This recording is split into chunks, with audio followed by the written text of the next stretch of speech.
السلام عليكم ورحمة الله وبركاته. دي محاضرة تمهيدية لكورس الأنتيبيوتيك، هتتضمن معلومات حوالين البكتيريال سيل، يعني تركيب الخلايا البكتيرية ومحتوياتها، أنواع المضادات الحيوية الأنتيبيوتكس، طريقة عمل المضادات الحيوية اللي هو الميكانيزم اوف اكشن اوف انتيبيوتيك، ودي بتكون 5 طرق بتقوم المضادات الحيوية من خلالها بالتغلب على البكتيريا المعدية للعدوى البكتيرية. هنبتدي بأول توبيك معانا وهو تركيب الخلايا البكتيرية. الخلايا البكتيرية بتتكون من سيل وول، سيل ممبرين، رايبوزومز، ودي ان ايه، وبعض العضويات الأخرى مش هنتكلم عنهم في الكورس. تاني توبيك وهو أنواع المضادات الحيوية، ودول نوعين اتنين، بيتا لاكتام انتيبيوتيك ونون بيتا لاكتام انتيبيوتيك. من اسمهم كده يبقى أنا عرفت ايه الفرق بينهم، وهو وجود مجموعة البيتا لاكتام رينج. البيتا لاكتام منها أنواع كتير زي البنسلين والسيفالوسبورين والكاربابينم والبيتا لاكتاميز انهبيتور والميروبينم. احنا مش هنتكلم عنهم كلهم، هنتكلم بس عن اللي مشهور والموجود كتير في الصيدليات واللي الدكاتره بتكتبه على طول، اللي هو البنسلين والسيفالوسبورين والبيتا لاكتاميز انهبيتور.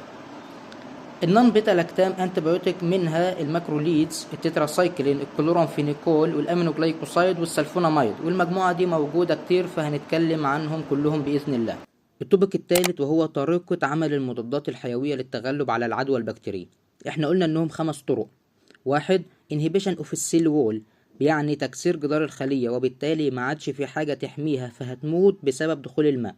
2. inhibition of السيل ممبرين، يعني تكسير الغشاء المحيط بمحتويات الخلية وبالتالي هتموت الخلية. 3. inhibition of السيل ميتابوليزم، يعني هي هتوقف تكوين الفوليك أسيد، ودي مادة مهمة جدا لتكوين الدي ان ايه وبالتالي هتموت الخلية. 4. inhibition of البروتين سينسز، يعني الخلية مش هتعرف تكون البروتين والإنزيمات بتاعتها. 5.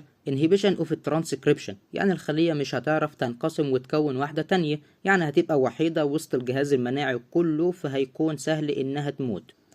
طيب هل البكتيريا اللي دخلت جوه الجسم دي ملهاش أي خط دفاعي يحميها، يعني أي حد يبقى معدي كده يموتها؟ أكيد لأ. ما اللي خلق الجهاز المناعي بتاع الإنسان وخلق طرق الوقاية من الأمراض منساش البكتيريا كمان. فالبكتيريا لها جهاز مناعي خاص بيشتغل بأكتر من طريقة، وهو ده السبب الرئيسي لكثرة المضادات الحيوية وطرق عملها. فهتلقى نوع مضاد حيوي بيشتغل على نوع بكتيريا معينة لأن هو الوحيد اللي يقدر يتخطى خط الدفاع بتاعها، وعشان كده لازم تبقى عارف كويس ايه نوع البكتيريا اللي سببت المرض عشان تعرف ايه نوع المضاد الحيوي اللي هينفع معاها، عشان ما تكتبش اي نوع وخلاص والشخص يزيد عليه التعب. طيب ايه خطوط الدفاع للبكتيريا؟ هم تقريبا 5 أو 6. أول واحد ده بيعتمد على وجود غشاء الليبوبوليساكرايد، وده بيقسم أنواع البكتيريا إلى نوعين. أول واحد الجرام بوزيتيف، 2 الجرام نيجاتيف. الجرام نيجاتيف دي اللي بتحتوي على هذا الغشاء، يعني لما نسمع إن في مضاد حيوي بيشتغل على الجرام بوزيتيف والجرام نيجاتيف اعرف إن هو بيقدر يتخطى هذا الغشاء. 2 وجود مادة البيتا لاكتاميز انزيم، ودي من اسمها كده بتشتغل على تحليل مجموعة البيتا لاكتام رينج، يعني ده أسلوب خاص من الدفاع لعائلة البيتا لاكتام. 3 ميكانيزم اسمه البامب افلكس. عشان ابسطهولك، بمعنى ان البكتيريا عندها نظام طارد، يعني لو المضاد الحيوي دخل جواها عشان يقتلها تقوم هي تطرده لبره تاني على طول.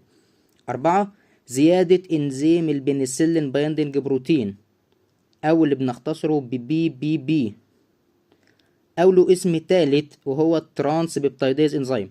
طيب مين الباشا ده؟ ببساطة كده ده اللي مسؤول عن تكوين جدار الخلية، واللي المفروض المضاد الحيوي يمنعه.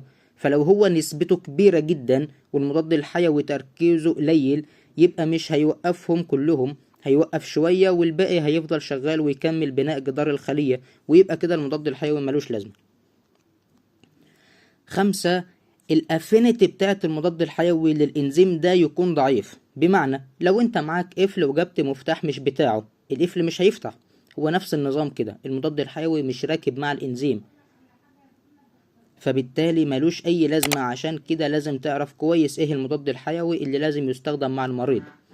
كده المفروض انا بقيت فاهم الفرق بين انواع البكتيريا وبعضها، وعارف ايه الميكانيزمز بتاعت المضاد الحيوي في قتل البكتيريا، وعارف كمان طرق وقاية البكتيريا نفسها. لو في اي حاجة مش فاهمها ما تقلقش، كل حاجة قلناها لسه هتتشرح بالتفصيل في باقي الكورس ان شاء الله.